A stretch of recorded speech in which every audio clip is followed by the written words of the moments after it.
No nosso último encontro, nós falamos do contratualismo moderno. Essa ideia de contrato, do contratualismo moderno, ela é muito importante porque dá uma espécie de base ideológica para a ideia que nós temos de Estado, para a ideia propriamente moderna de Estado. Ainda que essa ideia, Estado moderno, seja basicamente uma redundância, né? Porque a ideia de Estado já é moderna. A palavra sequer existe antes da era moderna. Você falava polis, você falava civitas, você falava república, você usava outras expressões para se referir à questão que hoje, de uma forma geral, nós chamamos de política, ou que nós referimos essa organização do poder em torno da questão política, dentro de um território, enfim. Esse conceito de Estado ele vai ficar mais burilado, ele nasce, ele vai começar a ganhar certos elementos só mesmo a partir do pensamento moderno. E a base primeira é de que o Estado não é algo natural. Então, se você olha toda a história das ideias políticas, Estado é visto, ou aquilo que a gente chama de Estado, é visto como algo natural. O de cara você pega Aristóteles, está no capítulo 1. Se tudo deu certo, vocês leram. No capítulo 1 da política. Lá ele diz que a cidade, a polis, é natural. É algo da natureza, ou seja, a gente não inventou esse negócio. Tudo bem, eu sei que existem leis inventadas, eu sei que nós tomamos decisões sobre o espaço físico, sobre como ele vai ser, onde vai ter rua, onde não vai ter rua. Isso parece muito diferente de algo 100% natural, tipo uma jabuticaba, né, ou uma jaca, né, em que você não faz absolutamente nada e esse troço nasce. Né? Parece vir do nada. Não é algo natural tipo muriçoca, né? Que você até tenta acabar com ela, mas não adianta, ela aparece na sua vida para encher o saco nos piores momentos, sempre. Né? Aliás, o momento só é pior porque ela está lá. Né? Sem muriçoca, o momento ruim não é tão ruim assim. Então, como é que pode chamar de natural? É porque para Aristóteles é algo da natureza humana, no final das contas. Você é um bicho, você é um ser que existe de maneira tal que você, independente de uma escolha racional, independente de um cálculo, independente de uma deliberação coletiva, você acaba se juntando em galera. É meio que espontâneo esse negócio. É nesse sentido que ele quer dizer que a cidade é natural. Já que a gente se une em galera, tudo bem, a gente consegue até arrumar uma justificativa racional para isso. É mais fácil você sobreviver num lugar hostil. Na luta contra a natureza mesmo, se você não estiver sozinho, unido com mais gente. Mas o fato é que essa união não se dá por uma questão racional, não se dá por uma escolha consciente. O engraçado é que o pensamento moderno vai falar do Estado como fruto de um contrato, e um contrato, ao contrário desse modelo antigo, ele pressupõe uma escolha. Ele pressupõe que a razão, que a deliberação tem um papel. Pressupõe, portanto, que você possa existir fora de um Estado. Que você possa deliberar nesse sentido, que você possa querer existir dessa maneira. Não é? Ou seja, que se existe uma natureza em você, se existe uma certa inclinação natural a você viver em galera, a você viver aglomerado, ou a você viver em sociedade, essa inclinação natural ela é vencível. Você tem como superá-la. É diferente de outras coisas da natureza humana que você não tem como superar. A dor, por exemplo. Você nasce com um corpo propício a sentir dor em certos momentos. E não tem como você escolher não sentir dor. Hoje eu não estou afim de sentir dor, eu não vou sentir. Você sente tristeza, você tem um monte de afetos que você não controla, e você não tem, como parte do descontrole, a possibilidade de você escolher hoje não sentir, sei lá, tristeza. Hoje não sentir raiva. Hoje eu não vou me emputecer com nada. Não adianta, entendeu? Você pode chegar, se olhar no espelho, dizer isso 1000 vezes, preparar o espírito.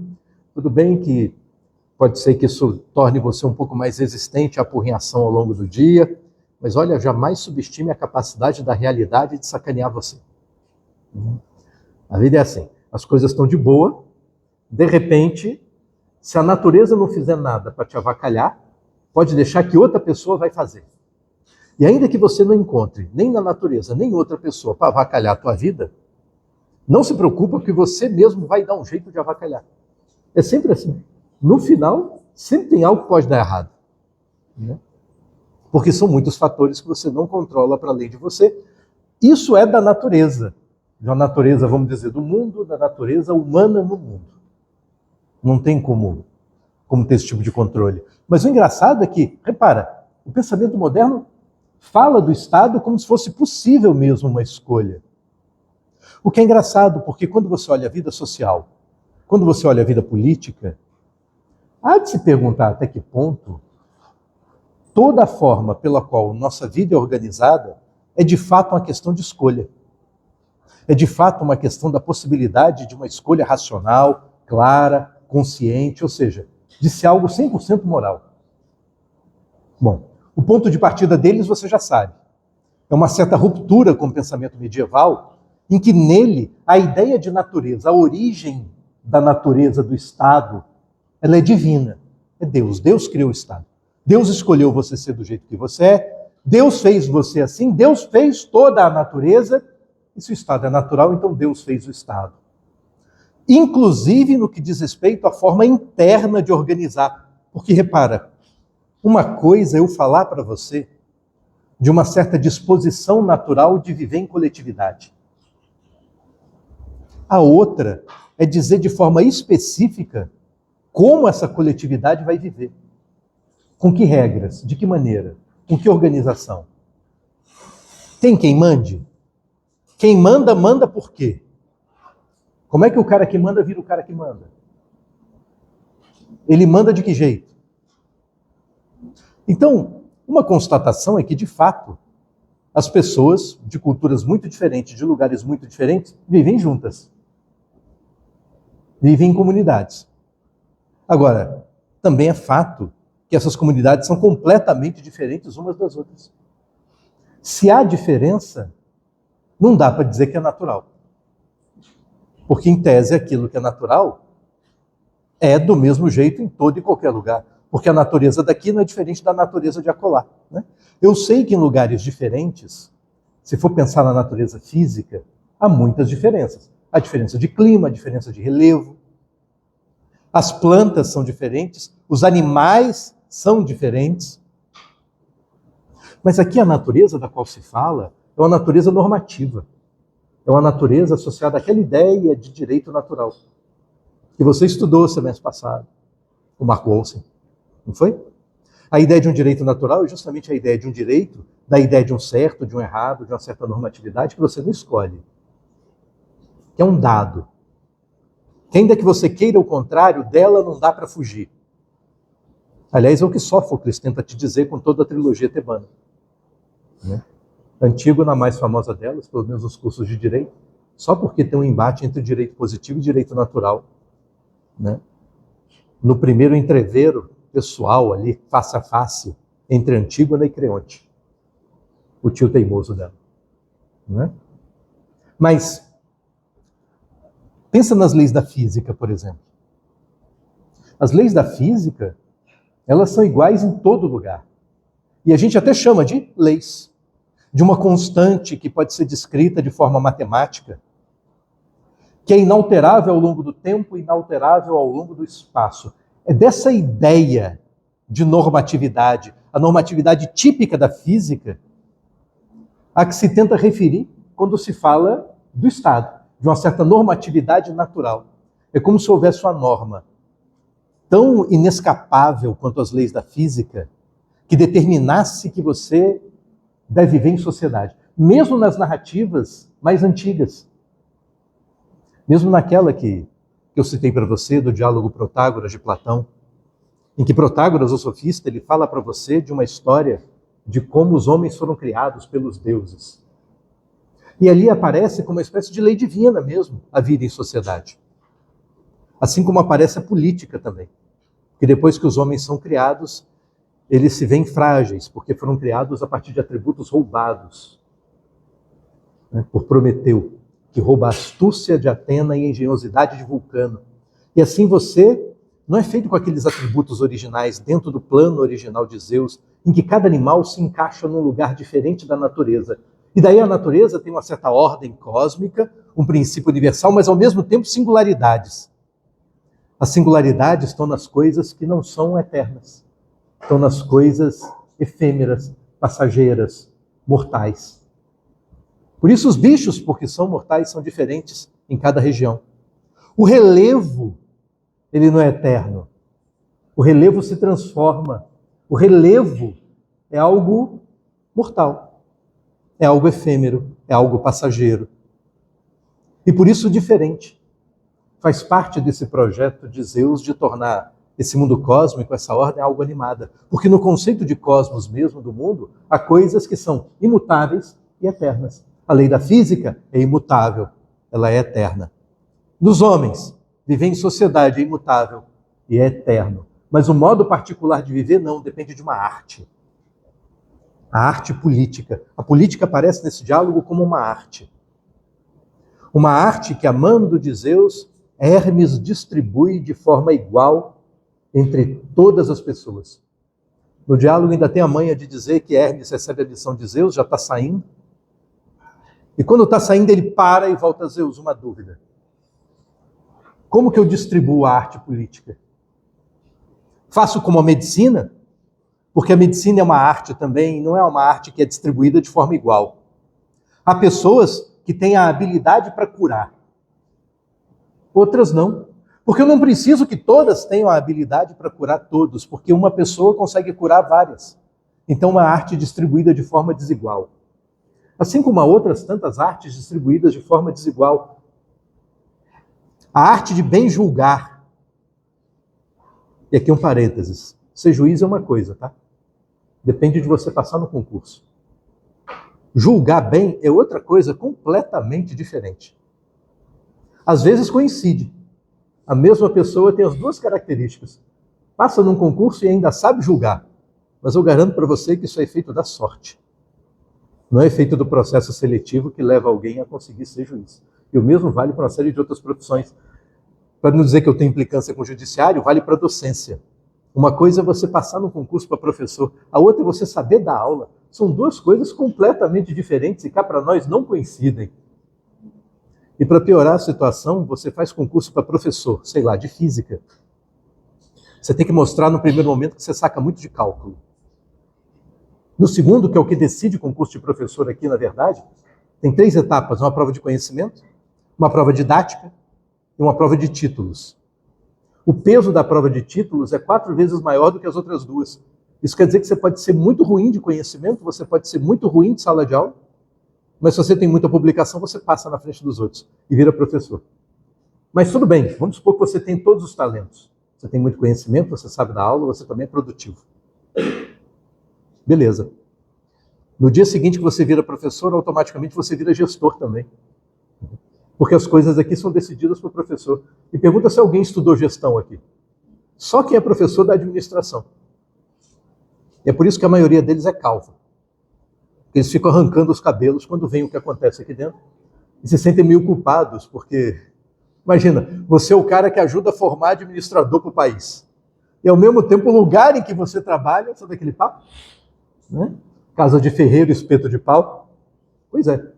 E aqui não é qualquer gestão, é a gestão pública, que segue o princípio da legalidade. Quando fala princípio da legalidade, aí quem começa a arrancar os cabelos somos nós. Por isso que o professor Marco Olsen é do jeito que é. Isso não acontece naturalmente assim, não é? Né? É um efeito de como o mundo te afeta. Né? E aí quando a gente vê como as normas são interpretadas na UFES, a gente quase infarta. Né? E por isso que o resto da UFES não gosta da gente. Porque a gente tem uma hora que não aguenta e diz que está tudo errado. Vocês não entendem nada disso. E agem como se entendessem. Não é legal? Se fosse falar só das barbaridades que eu vi aqui, a gente gastava o resto da aula inteira.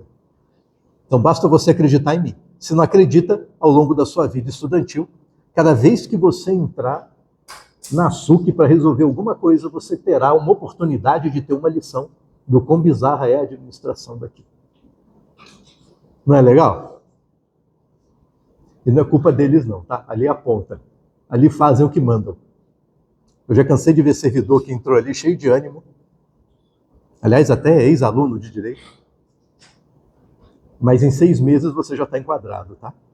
Em 6 meses a pessoa já desiste de lutar contra a parede. É tipo querer empurrar um iceberg, meu amigo, não dá, sozinho não dá. Vai nadando e empurra, não vai, não vai. Então é melhor seguir a onda, né? É melhor sobreviver. Não é legal? A disciplina não é motivacional, tá? Se fosse, tinha musiquinha, a gente dava as mãos, se abraçava, tá? Mas não é. Não está no programa, tá bom? Mas o fato é que a política é distribuída como arte igual para todo mundo. Isso quer dizer, todos nós temos a capacidade política. Quando os pensadores modernos estão falando de contrato, eles estão falando desse outro lado. Então não chega a haver propriamente uma negação completa da natureza. É por isso que essa frase de Aristóteles, o homem é um animal político, ela vai continuar nos livros de direito até hoje. Mesmo com o predomínio de uma ideia moderna e, portanto, contratualista de Estado. Só que com uma diferença. Enquanto a frase original é zoon politikon, né, um animal político, você vai ver nos livros de hoje a ideia de que o homem é um animal social. Entre sociedade e política tem uma diferença grande. Mas atribui-se a Aristóteles essa frase nesse sentido, na verdade, é uma tradução incorreta, mas dá conta desse entrevero, dessa dúvida, desse meio de campo entre o que é natural e o que não é na nossa vida coletiva. E a pedra de toque disso, o fiel da balança desses dois lados, no pensamento moderno passa a ser a ideia de uma natureza humana.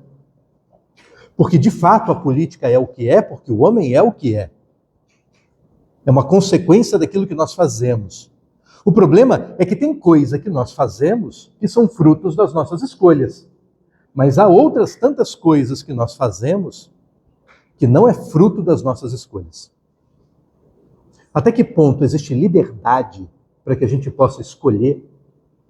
E até que ponto não há liberdade? O que há é uma conformidade necessária com relação à natureza? É isso que o pensamento moderno tenta definir.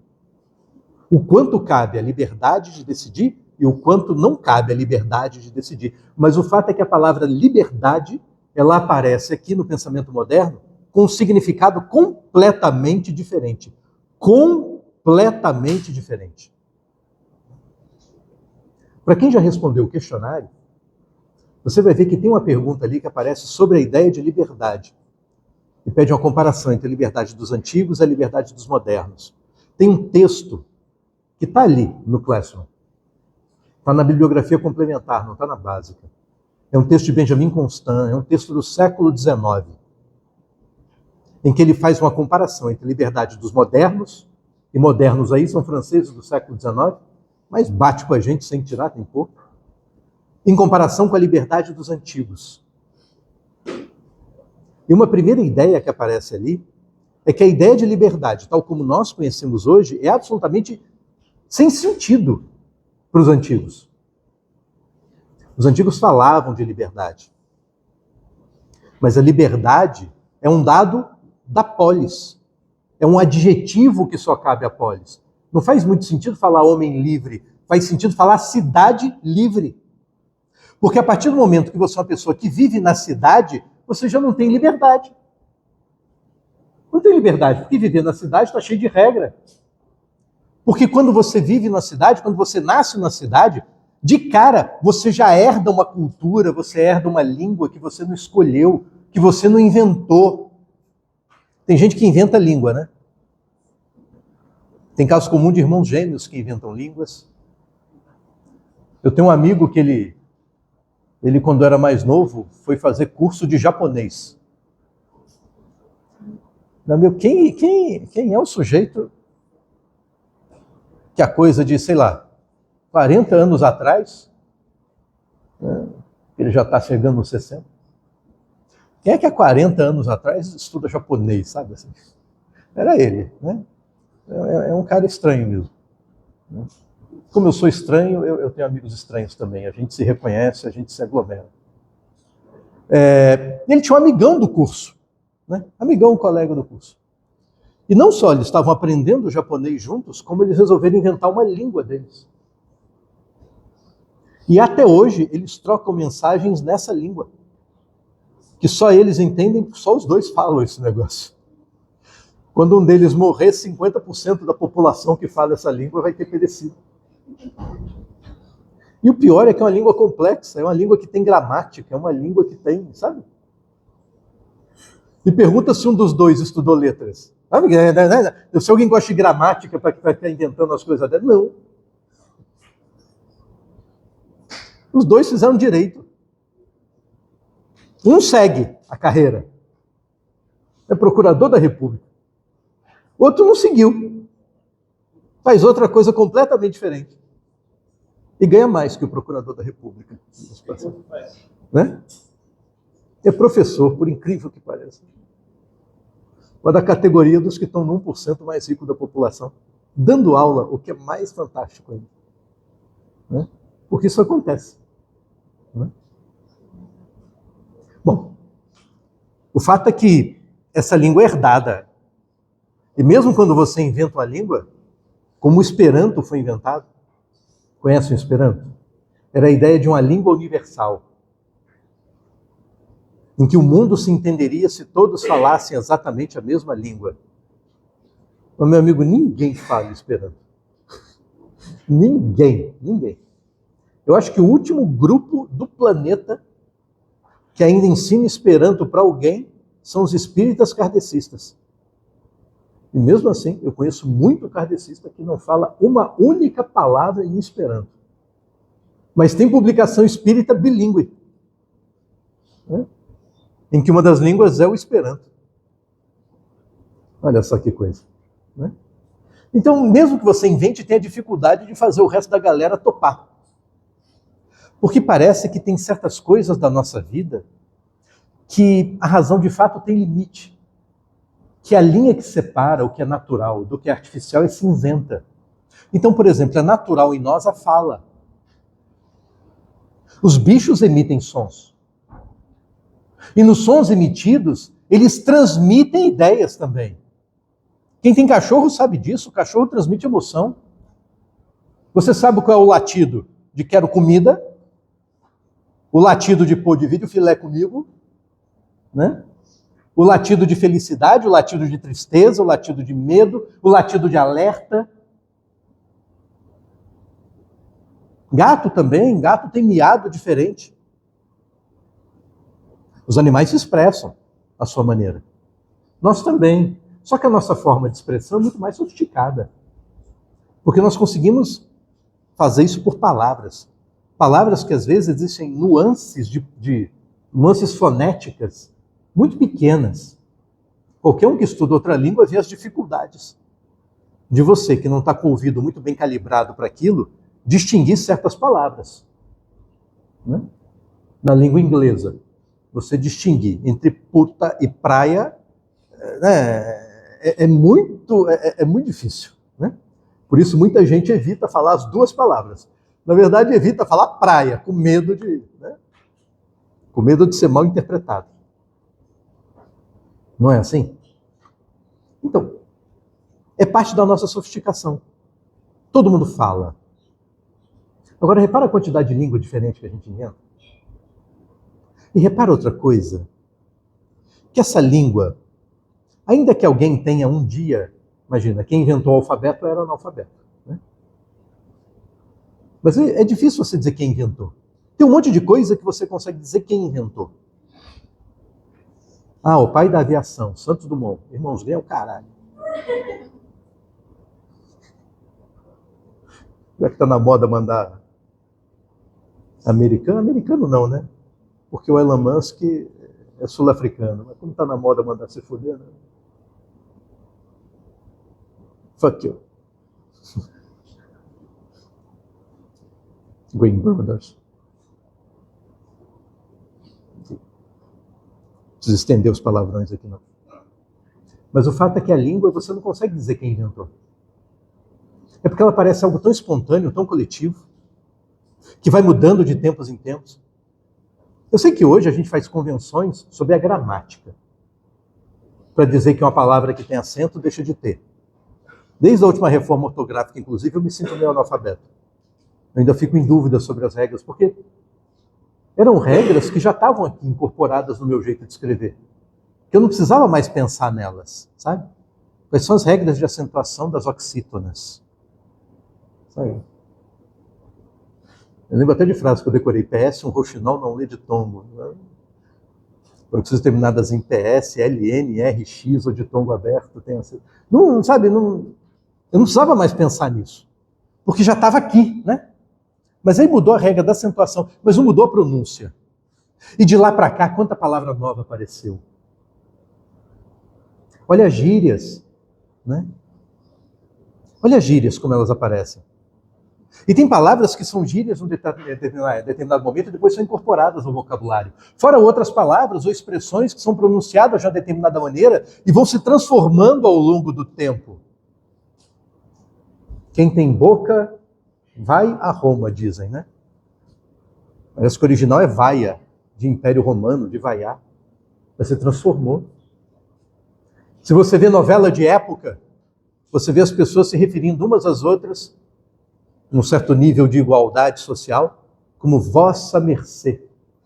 Aliás, os textos mais antigos estão assim. Vossa mercê.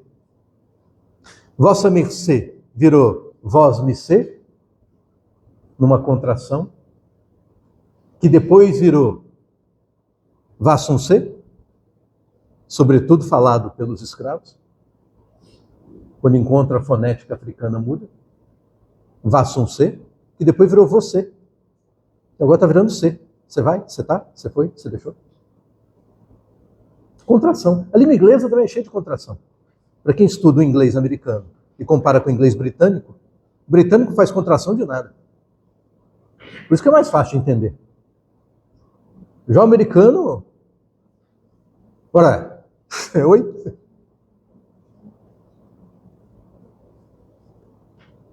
Oraiá. Oraiá. Mas é assim a língua. Ela é dinâmica. E ela parece uma obra coletiva. E uma obra coletiva que a gente constrói sem se dar conta de que está construindo. O que é o mais curioso. Então, essas coisas que nós construímos juntos, e nós não nos damos conta de que construímos enquanto construímos juntos, é algo que está ali muito a meio caminho entre essa ideia mais radical, mais extrema de uma natureza, em que você não tem participação nenhuma na criação, quando tem, quebra a cara, é o caso de Antígona, e o outro extremo, em que nada é natural, tudo é inventado por você, tudo é criado por você. O engraçado é que as teorias sociais hoje, elas tentam dar conta dessa perspectiva de um meio termo. Mas é claro, a ideia de natureza mudou.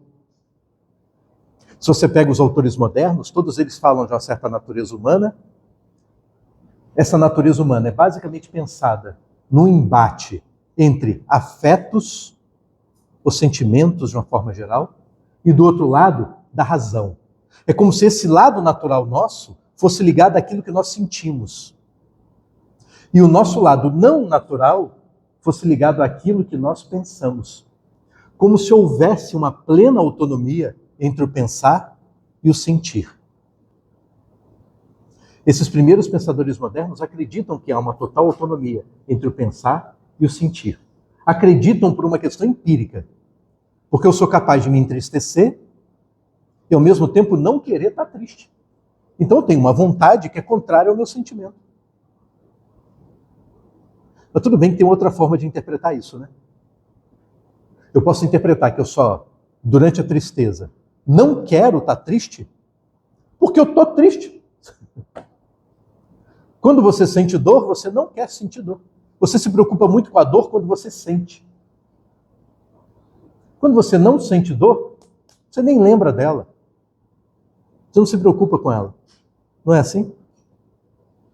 Então, mesmo entre os pensadores modernos, tem uma dúvida de quem vem primeiro. A razão ou os sentimentos? Qual deles que prevalece? O fato é que você não tem como se livrar só de um e ficar com o outro. Está meio que na moda agora as pessoas usarem um pensamento estoico, que é parte do pensamento antigo. Os estoicos fazem parte de um grande conjunto de pensadores que você pode colocar como neoplatônicos, porque eles se veem como seguidores do platonismo, mas com diferenças muito curiosas. A primeira delas é nessa ideia desse embate entre natureza e razão. É porque os estoicos acham que a razão ela pode prevalecer sobre todos os sentimentos. Já Sócrates, Platão, Aristóteles, meu amigo, você é as duas coisas. Tudo bem, tem uma guerra civil aí entre eles, entre o que você pensa e o que você sente. Mas não dá para eliminar o jogo. Você continua com o jogo o resto da vida. Você continua com ambivalência o resto da vida. Você continua com a certeza de fazer dieta, com a convicção racional, com um plano racional posto no papel por especialistas sobre como fazer dieta e, ao mesmo tempo, aquela vontade de chutar o balde na hora do almoço. Desde que você não almoce no RU, claro. Você come no RU, talvez o exemplo não faça sentido. Você vai continuar com isso pro resto da vida, não adianta. Mas os estoicos não, os estoicos achavam que dava para superar, que dava para você ser alguém 100% racional, desde que se habituasse a isso, a partir de um exercício de autocontrole frequente na vida. Talvez o pensamento estoico faça sentido hoje, porque as pessoas têm essa ideia de mérito, né? De um mérito individualista. É porque pensa, se você tem natureza, se você é um ser natural, nada é mérito na sua vida, né? Porque é um efeito da natureza. Então Neymar jogar bola muito bem não é mérito dele, porque ele já nasceu sabendo jogar bola, ele já nasceu com uma certa habilidade, pode ter aperfeiçoado, claro. Aperfeiçoado ao ponto de se arrebentar toda hora. Né? Aliás, assim, Neymar é um sujeito irritante, é imaturo e tal, mas essa coisa de se arrebentar não é só dele, né? É porque você tem muito garoto como ele, como Ronaldo fenômeno. Também arrebentou feio o joelho. São garotos que nascem pobres, nascem na periferia, têm uma infância pobre, mas a coisa começa a se transformar com o futebol. Tem habilidade, mas falta uma coisa para o futebol, que é força física, é corpo parrudo.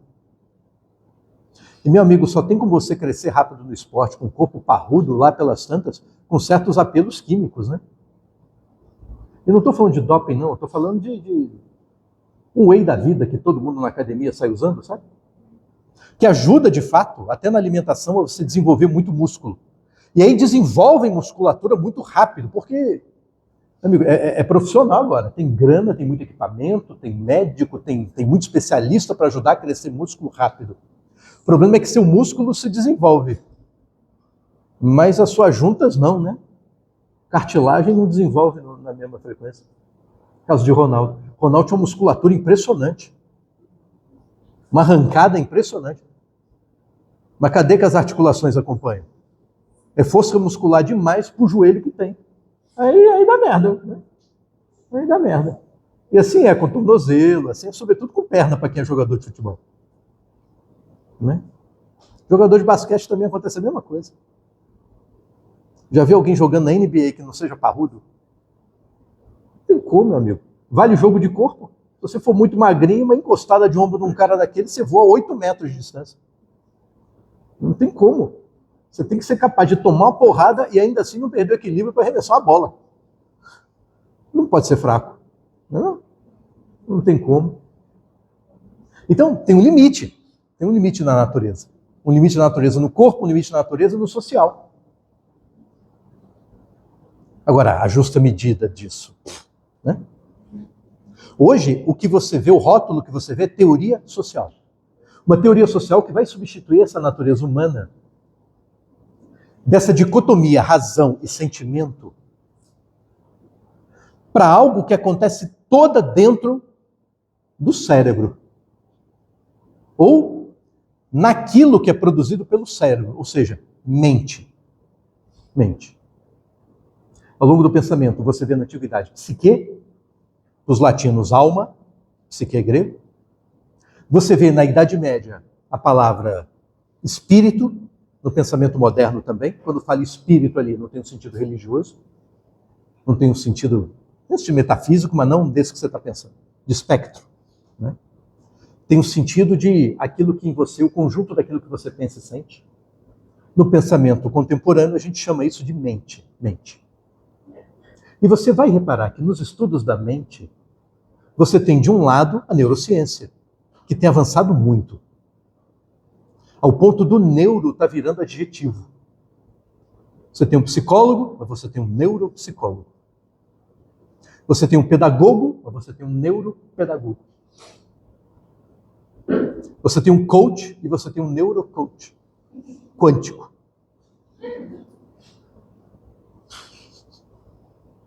Posso fazer um parênteses aqui?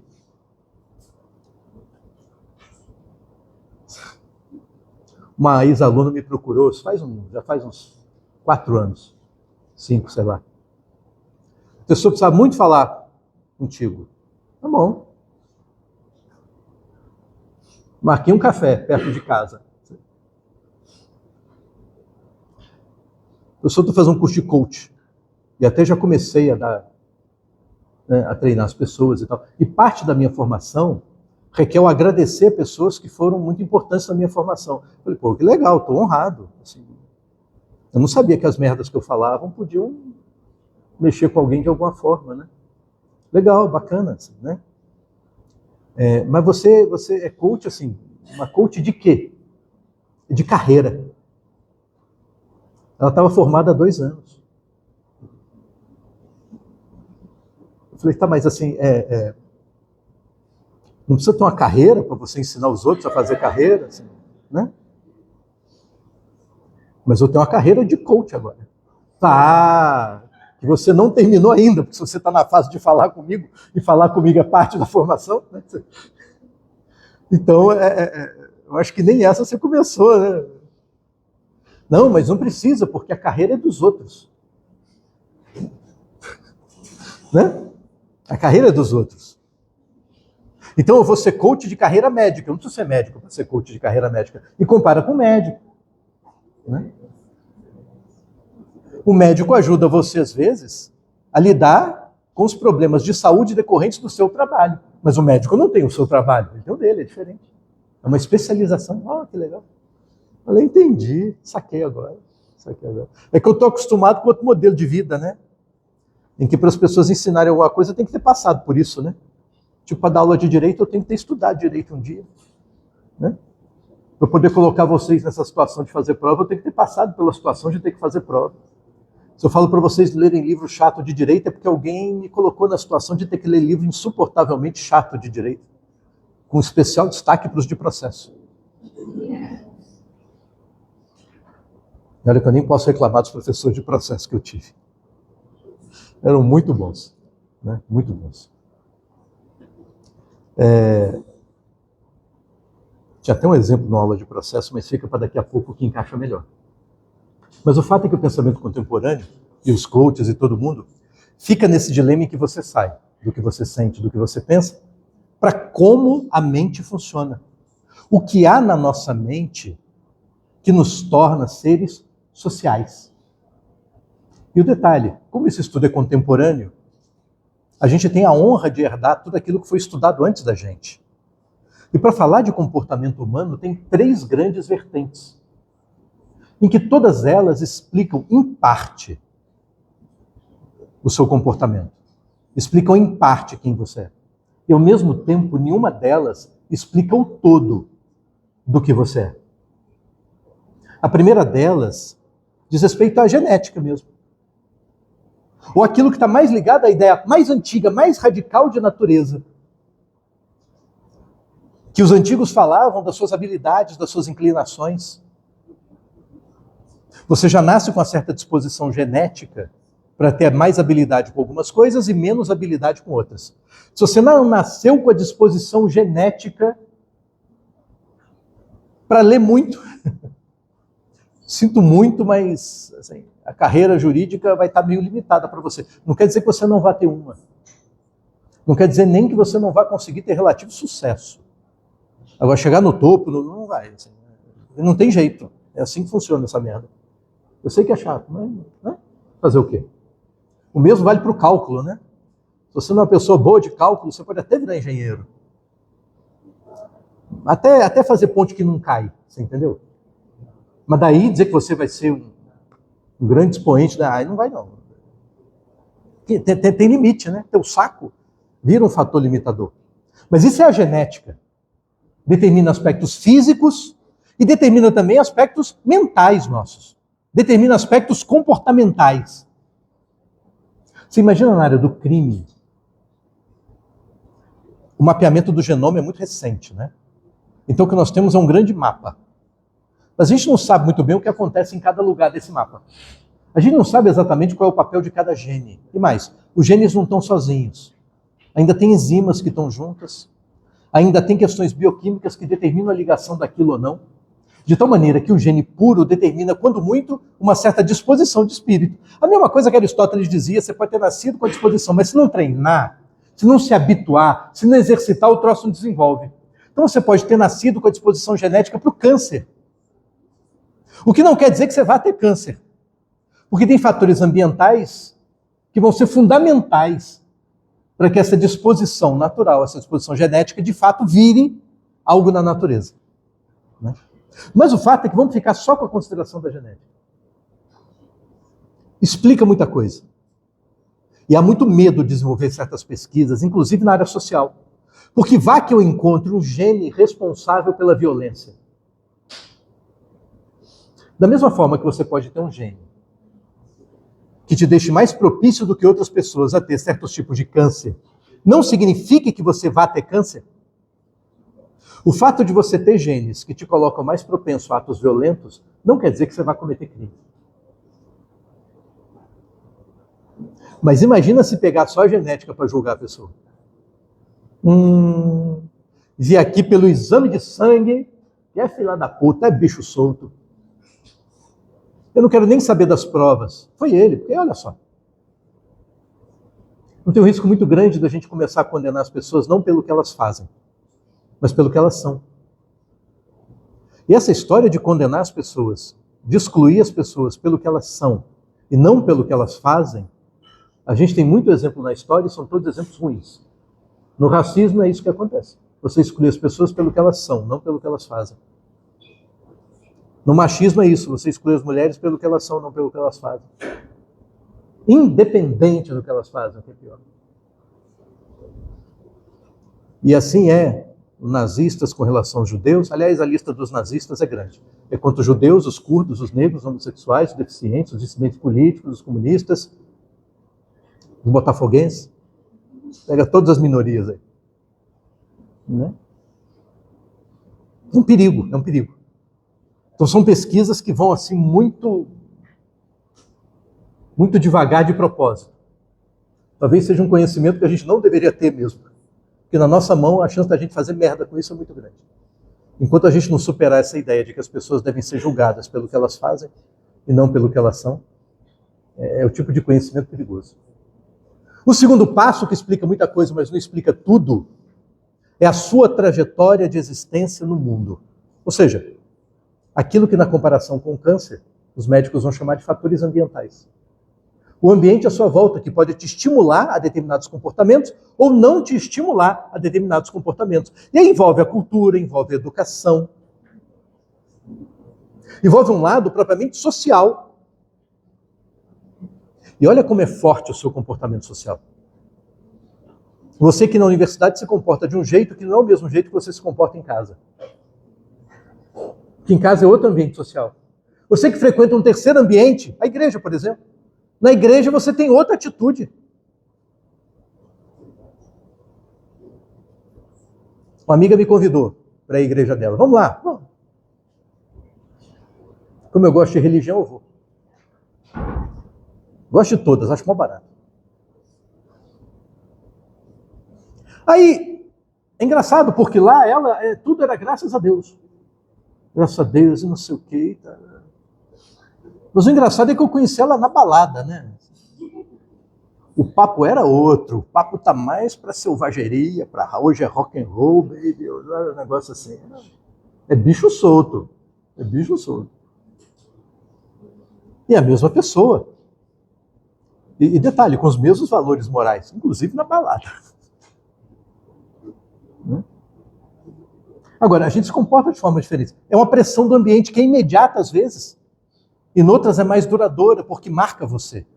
Você é fruto do processo de socialização ao qual você foi submetido. E detalhe que o seu processo de socialização você não escolhe. Você não escolheu nascer brasileiro. Você não escolheu herdar a língua que herdou. E talvez algum dia você tenha pensado, por isso aqui a gente falasse inglês, né?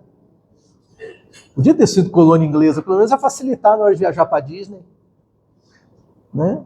Na hora de fazer brasas, fazer centro de línguas. As coisas difíceis. Esse TH não sai de jeito nenhum. Não dá para falar sem cuspir.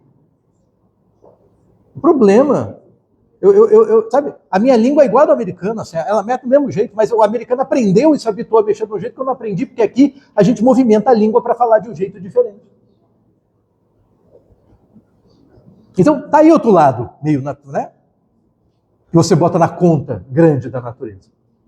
E tem um terceiro que é indivíduo, porque essa experiência ambiental, social, ela é coletiva. A cultura que é sua é de mais um monte de gente que está perto de você. Agora, ainda assim, você é um indivíduo nesse mundo, né?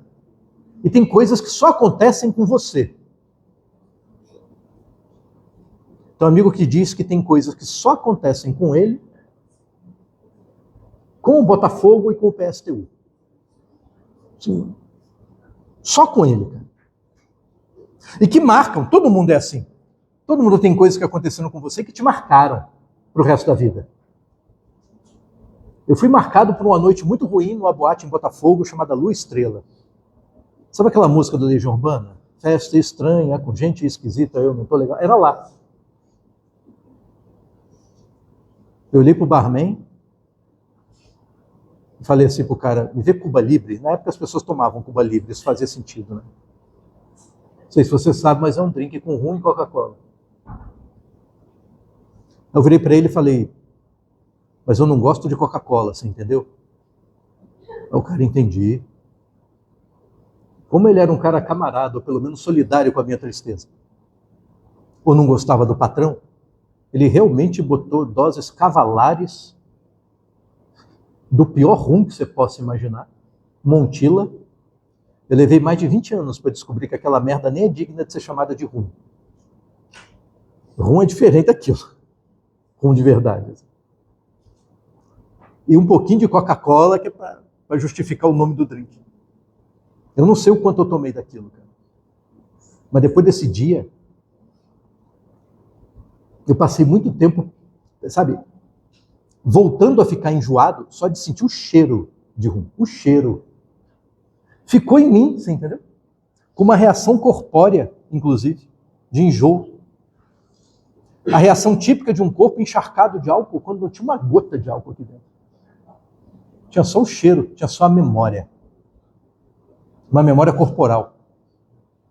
Uma memória, como todo o resto do que é corporal em você, parece natural. Mas não é, é adquirido. Adquirido pelos traumas. Assim era um outro amigo meu que dizia que não gostava de mulheres loiras. É engraçado que eu conheci ele há mais tempo. Eu lembro dele ter namorado umas 2 ou 3 loiras. O problema foi a última, né? É que ele gostava muito dela. E o pé na bunda foi daquele assim, sabe? Foi daquele de botar o cara na sarjeta. Depois disso ele passou a ter mais simpatia pelas morenas. É um trauma. É um trauma. É como se ele associasse toda mulher loira àquela. Como se todas as loiras fossem iguais. Quem dera essas coisas funcionassem, né? Todo homem é igual, quem dera, ia ser tão fácil. Toda mulher é igual, quem dera. Ia ser mais fácil lidar com as pessoas. O difícil é que não é, né? Cada um é um, cada um é... Você imagina, os genes são diferentes. A cultura é a mesma. Mas com diferenças regionais e no tempo. Tem choque de geração na cultura. E ainda que sejam gêmeos, geneticamente quase idênticos, criados na mesma casa, mesma região, Mas ainda assim são dois corpos diferentes vagando pelo mundo e sujeitos a experiências diferentes, a traumas diferentes. Então não tem jeito, nem singularidade aí, porque são 3 fatores afetando a sua mente. E como todos esses fatores contribuem para criar algo tipo sociedade. E tudo isso está permeado ao mesmo tempo de uma certa consciência e ao mesmo tempo de uma certa falta de liberdade. A palavra-chave que aparece aí no pensamento contemporâneo é consciência. Em que consciência vai substituir aquilo que no pensamento moderno está ligado à vontade. A ideia de uma vontade livre e consciente. Hoje você tira a ideia de vontade e deixa só a consciência. Porque talvez seja a parte mais inequivocamente racional que você tenha. É a capacidade de se entristecer e ter a consciência de que está triste. Mas o engraçado é que, apesar de ter a consciência de que está triste, isso não faz você deixar de estar triste. Não há controle, mas há consciência. Há uma sabedoria de si. Mas para por aí. É porque a gente tem a sabedoria de nós mesmos e ao mesmo tempo tem a imaginação, né? Eu consigo estar triste, ter a consciência de que estou triste e consigo imaginar mundos alternativos que, se não tivessem acontecido, eu não estaria triste. Eu consigo imaginar mundos futuros possíveis que, se acontecerem, eu deixo de estar triste. E a gente acaba confundindo o ato de conseguir imaginar com o fato de conseguir controlar a nossa existência, os nossos sentimentos, aquilo que vai acontecer com a gente, de controlar o passado ou o futuro. Você fez uma merda muito grande, se arrepende e fica, se eu não tivesse feito. Não tem como desfazer, já aconteceu, você entendeu? Já era. As consequências estão todas aí. Eu gostaria muito que tal coisa acontecesse. Entre você gostar e a coisa acontecer, você pode até se esforçar muito.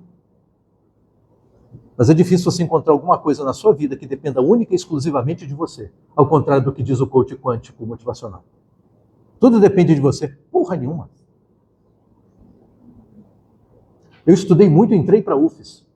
Tirei uma nota boa, não é nem porque eu estudei.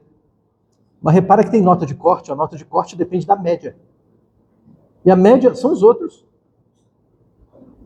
Então, meu amigo, se aparecesse aqui um caminhão de japonês concorrendo com você por essa vaga, daqueles CDFs assim, sabe? Em que chega uma primeira geração de japoneses em São Paulo, que é analfabeta. Porque lê em japonês, fala japonês, não fala nada de português, não conhece nem o alfabeto. É uma geração analfabeta. E 2 gerações depois, quer dizer, um neto, ocupa 20% das vagas da USP. 20%. Sendo que são menos de 1% da população. Vai se ferrar. É porque não concorreu com esses caras. Na época era vestibular que eu fazia, né? Não era Enem. Eu tinha um professor de cursinho que dizia, garanta a sua vaga, mate um japonês. Não só depende, não tem nada que dependa só de você. Depende de um monte de fator que você não controla. Tudo bem, você faz a sua parte. Tudo bem que se você não estudar, a chance é nenhuma. Você estuda para ter uma chance, mas o fato é que depende dos outros. Depende dos outros. Vou estudar para concurso. Vou ler para caralho. Meu amigo, depende do que der na cabeça do cara que faz a prova. Começa por aí. Tem coisas que você vai saber muito bem, coisas que você não sabe tão bem assim. Por mais que você estude. Eu lembro o primeiro concurso de professor que eu fiz. Foi da PUC do Rio. Na época a PUC fazia concurso. Aliás, eu fui a última leva de professores da PUC do Rio concursada. Era para a área de filosofia do direito. Tinha 5 pontos para escolher. Um deles era a teoria da justiça. Teoria da justiça era aquele ponto que eu e o resto da galera não sabia. Porque é difícil, é complicado, é enrolado esse negócio. Aí vinha o sorteio do ponto de aula. E tinha lá os números, né? Sorteava o número. Ponto 1 tal, ponto 2, tinha a lista. Né? Teoria da justiça, eu lembro como se fosse hoje, é ponto 5. Ponto 5. Primeira coisa que passa na minha cabeça, fudeu. Aí eu olho para o lado, que na hora da tristeza você procura solidariedade. Aí tinha outros 2 caras fazendo concurso ali também, que eu não conhecia. Mas eu vi que eles pensaram exatamente a mesma coisa. Fudeu. Era difícil para mim, difícil para eles. Aí eles olharam assim, a gente começou a se olhar do tipo... Que merda, né? Mas durou pouco a agonia.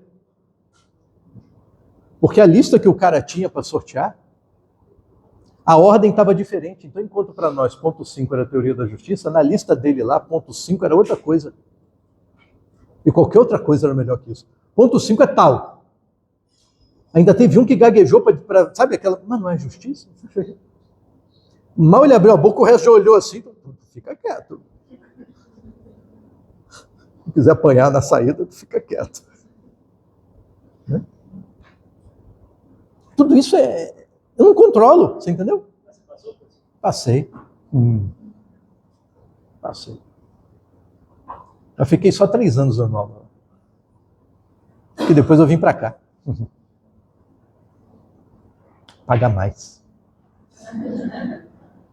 Ainda que as cantinas da PUC sejam assim, muito melhores. Inclusive o RU de lá também. Lá tem uma espécie de RU também. É menorzinho, mas pô, é melhor, cara, é melhor.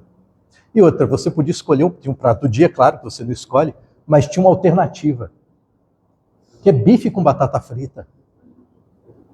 Com uma variação que você pode trocar por ovo, para quem é vegetariano e não come carne, mas come ovo. Não é legal? Tem bife com batata frita todo dia, se quiser. Isso era uma vantagem. Mas o salário aqui para quem é professor é mais legal. Quanto às festas, eu já não sei dizer, porque eu só conheço as de lá. E das melhores eu me lembro pouco do que aconteceu. E se for obrigado a testemunhar, eu só como advogado. Né? Mas, enfim. O fato é que a teoria social tenta dar conta de tudo isso, de todos esses fatores que convergem para a sua mente. Mas que nenhum deles explica direitinho. Eu sei que partes do seu cérebro estão associados a certas habilidades comportamentais, de tal maneira que uma lesão nessa área pode causar um problema motor, um problema cognitivo, mas ao mesmo tempo eu sei que o cérebro tem plasticidade, que ele muda. Então repara, é uma natureza que está toda hora fugindo dessa norma tipo da física, que é eterna, que é imutável. Na natureza humana nada parece eterno, nada parece imutável. A sua psique não é eterna, ela é mutável. É para isso que existe psicanálise, inclusive. Tentar mudar alguma merda aí. Não é? A sua genética, tudo bem, ela é imutável, por enquanto. Enquanto a gente não aprendeu a manipular direito isso. Agora, ainda assim é mutável o efeito concreto dela no mundo, que depende de fatores ambientais, de um monte de coisa. A sociedade não é imutável. Então, repara, as coisas fogem muito daquela ideia de natureza ligada a um direito natural que tem uma regra eterna e imutável. Quando nada é eterno e imutável, quando é mutável e perecível, o que determina o perecimento do perecível? Qual o fator que determina a mutação do mutável? No caso da sociedade, a sociedade muda. Mas quais são os fatores que afetam a mudança? Essa é a pergunta. E como nós dividimos o mundo acadêmico, o mundo que estuda isso, em áreas de saber, cada um tenderá a apresentar como fator dominante o seu. Então, se você for fazer essas perguntas ali na frente, na economia, os economistas vão dizer que os fatores econômicos são absolutamente determinantes da transformação cultural. E vão conseguir mostrar causa e efeito entre transformações econômicas e mudança no mundo das ideias. Aliás, para os economistas, até a filosofia é uma consequência das causas econômicas. Eu estou aqui, Marx, que é economista e filósofo ao mesmo tempo, vai dizer que as condições materiais de produção fazem parte da infraestrutura da sociedade, não só em termos econômicos, mas em termos culturais. Que o nosso modo de pensar é decorrente, é consequente dos nossos modos de existir em termos produtivos. Então o economista construiu a ideia de que a economia basta a si mesma, como estudo da cultura. Já o antropólogo, que não é economista, ele vê mais coisas além da economia. E assim é o filósofo, assim é o sociólogo, assim. E no duro, todo mundo tem alguma razão em alguns fatores. Mas nenhum deles explica sozinho todo o resto. Em resumo, a gente tem uma carência de uma teoria social que dê conta dessa disputa entre natureza e sociedade. Carentes hoje, carentes. Todas as respostas são precárias.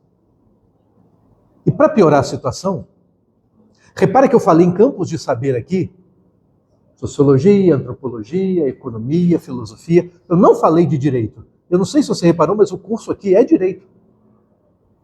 Às vezes não parece, mas é. Né? Sabe por quê? Porque o livro de TGE está falando do pensamento para você moderno, do pensamento contratualista moderno. E onde é que estão os modernos nessa história? Muito longe de genética, muito longe desses conflitos, muito longe da visão social dos economistas, muito longe da visão social dos sociólogos, muito longe da visão dos antropólogos, muito longe de todo mundo, longe no tempo. A forma mais clássica da teoria geral do Estado, aquela que está nos livros até hoje, ela parou no século XVII. É uma visão do século XVII. E por quê? Visão do século XVII. Porque falta gente no direito, que o pessoal do direito é mais burro que o pessoal da economia e não consegue entender as coisas. Que o pessoal do direito é mais jumento que da filosofia. Assim. É sobra de vestibular, se não passou para o resto, vai parar no direito. E aí não consegue pensar de outro jeito? Não. É pelo papel social que o direito tem a prestar na sociedade. Que vai afetar, inclusive, essa ideia de Estado. Não é? Porque, olha só, primeiro ponto, se tudo é natural no seu comportamento, se você não tem liberdade para agir, você não é culpado de nada. De nada. Vamos dizer que tudo que você faz é feito à sua natureza. Então, não tem como você fazer ou deixar de fazer o que você fez do jeito que fez, porque é a sua natureza. Não tem como o leão deixar de ser leão. Não tem como o cabrito deixar de ser cabrito. Esse cabrito podia comer lasanha. Não come, ele come as coisas da sua casa, porque é um cabrito. E você? Não tem como você deixar de ser você. É um lado da coisa, né? Quer ver outro? Né?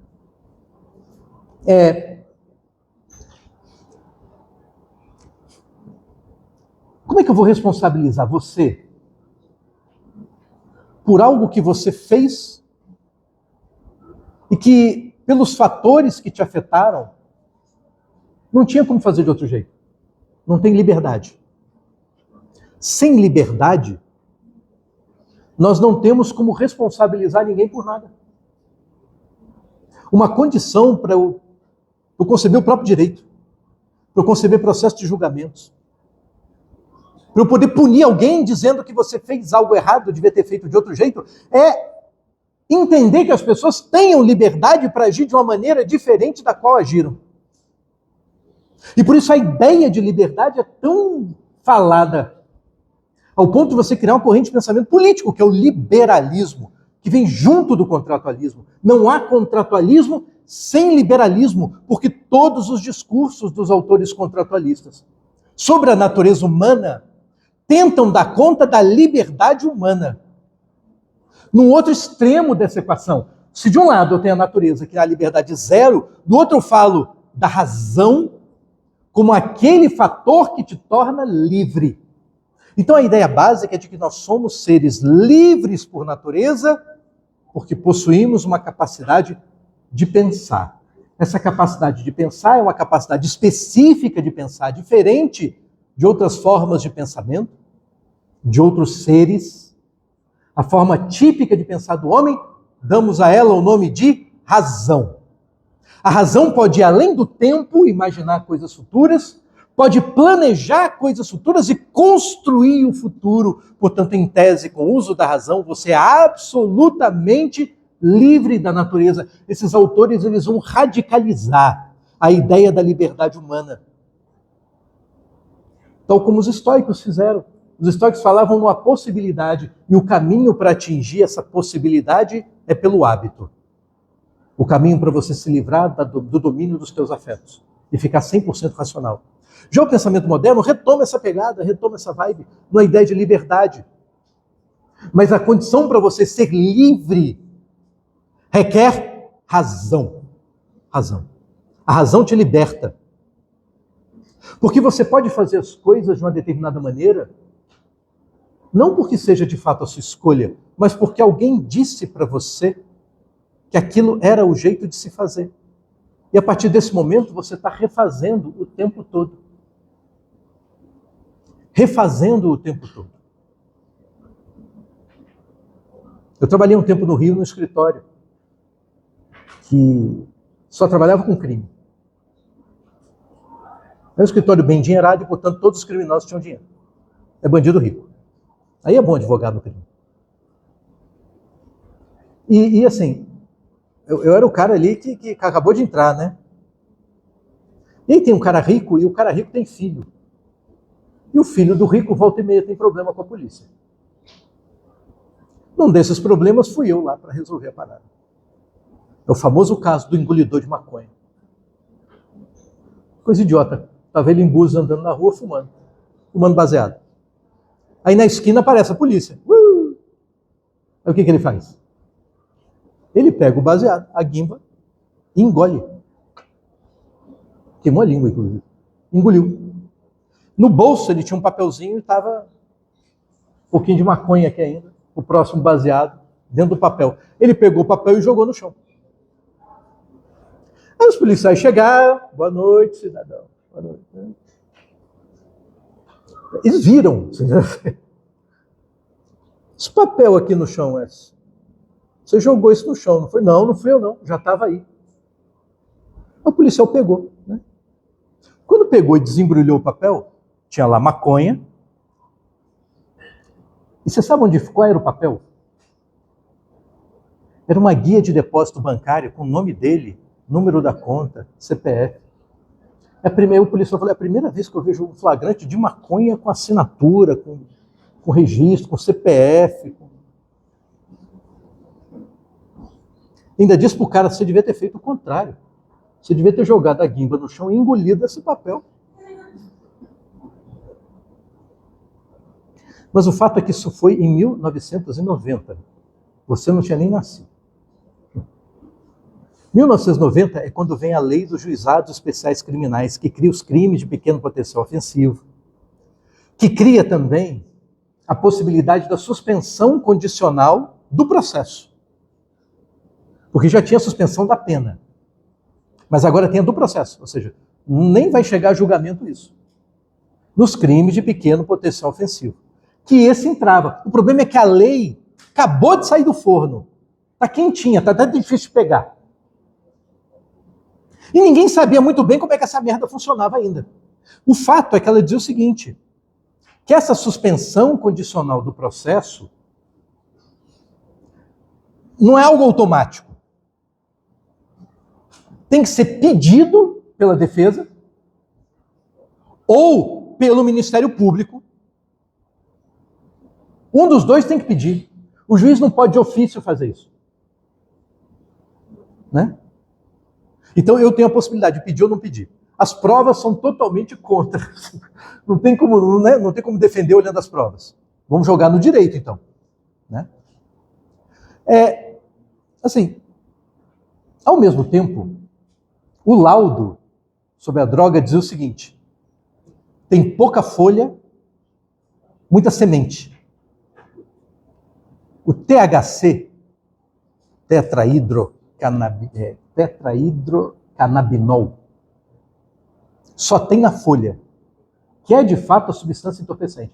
E era uma quantidade tão pequena, ou seja, ele não precisava nem ter guardado aquela merda, é uma quantidade tão pequena que era incapaz de gerar um baseado, que era incapaz de entorpecer.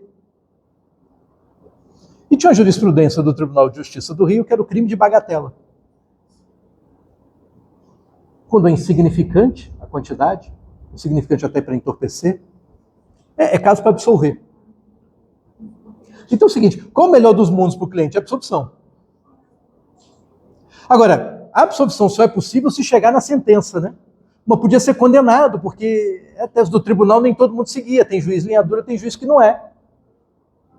Então eu tinha que saber, eu tinha que tentar antecipar algo do tipo, se você for condenar, eu vou pedir a suspensão do controle do processo. Mas não tem como dizer isso na lata, o juiz. Então o que eu fiz? Tem um primeiro ato processual, quando a pessoa vai para a justiça, o primeiro ato processual quem faz é o Ministério Público, geralmente, que é a denúncia. A denúncia diz, estou denunciando, estou dizendo que fulano cometeu um crime. Isso é a denúncia, uma peça processual. Aí vai para a defesa. O que a defesa faz? Defesa prévia, que é a peça espelho da denúncia. Geralmente, a defesa prévia só serve para duas coisas. Ou você dizer que a denúncia é inepta, não era o caso, faltou alguma coisa, que o Código de Processo Penal diz que tem que ter, e arrolar testemunhas, porque é o momento que eu tenho para arrolar testemunhas.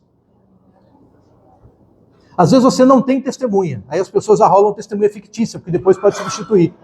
Aí bota João Grilo, Pedro Sapo, bota nome de gente. Eu botava nome de figuras históricas. Né? Oi? As mesmas. Se você não botar ali, é idiotice, né? Pode substituir, mas eu botava figuras históricas.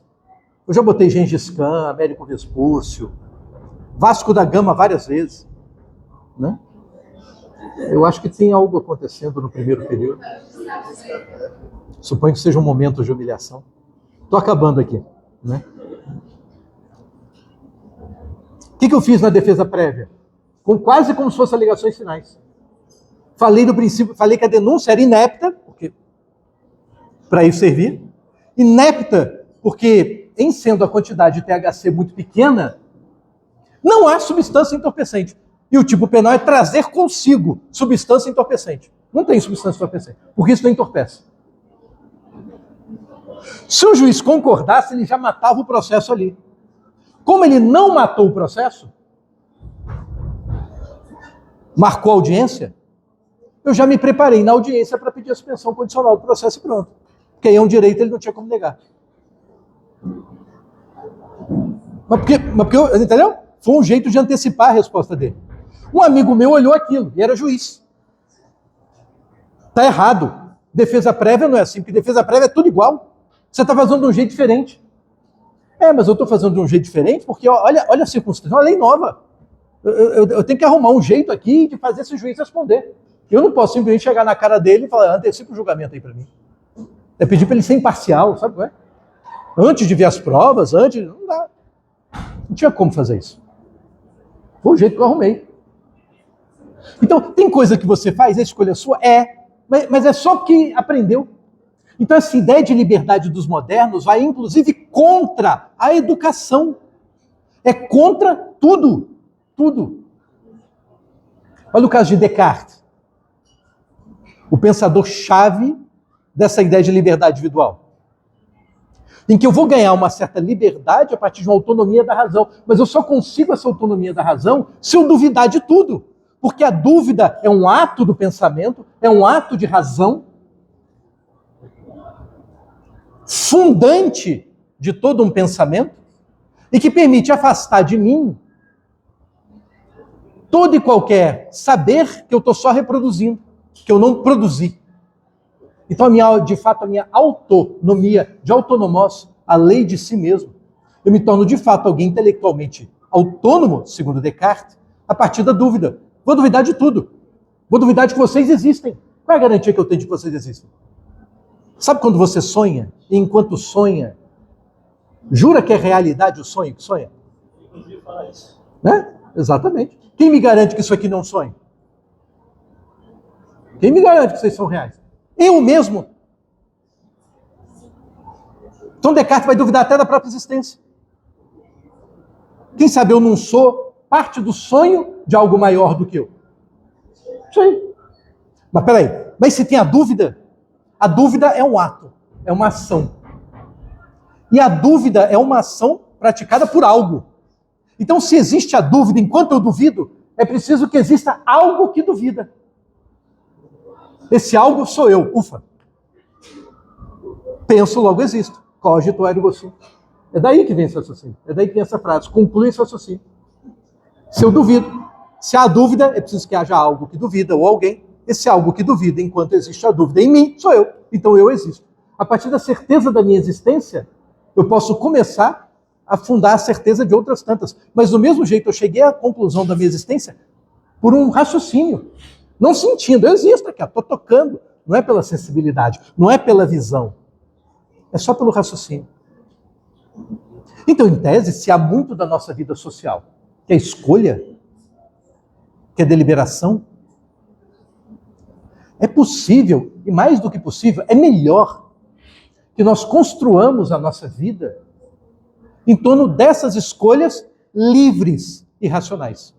Então você funda a ideia de que a política é baseada num modelo de indivíduo que é livre por ser racional. E todo modo de organização do sistema parte de um contrato, porque um contrato é um instrumento em que pessoas livres e iguais criam direito. De um contrato que ainda não veja como histórico. Não, lá atrás foi feito assim. Os americanos veem o contrato, a ideia contratualista deles é histórica. Eles falam toda hora nos pais fundadores da América. Esses pais fundadores têm nome e sobrenome. São os caras que criaram a primeira Carta Constitucional Americana, com pouquíssimos artigos. Esses são os pais fundadores da América. E muito questionável, inclusive nos Estados Unidos. Não é porque uma geração lá de trás decidiu que eu tenho que viver assim, que de fato eu tenho que viver assim. Nós não temos autonomia como geração para redeliberar sobre a nossa vida. Mas o fato é que todo modelo está baseado nisso. Que a política é uma invenção desse humano que é livre porque é racional, que nessa liberdade racional é capaz de criar uma lei, e essa lei não é como a lei natural, que é eterna e imutável, ela é mutável e ela é datada. Ela é datada. Toda a teoria do direito vai ser construída com base nisso, toda a teoria do Estado vai ser construída com base nisso. Toda a ideia do Estado moderno. E são alguns detalhes nessa teoria, a partir dessa ideia, que nós vamos ver, só para você conectar melhor as coisas, após o intervalo, quando você encherá o saco dos alunos mais novos, e chegará lá com raiva, não de mim, mas deles, que comeram tudo do Justo Café antes de vocês chegarem. Vou dar um intervalinho um pouco maior, uns 30 minutos aí para vocês. Valeu, gente.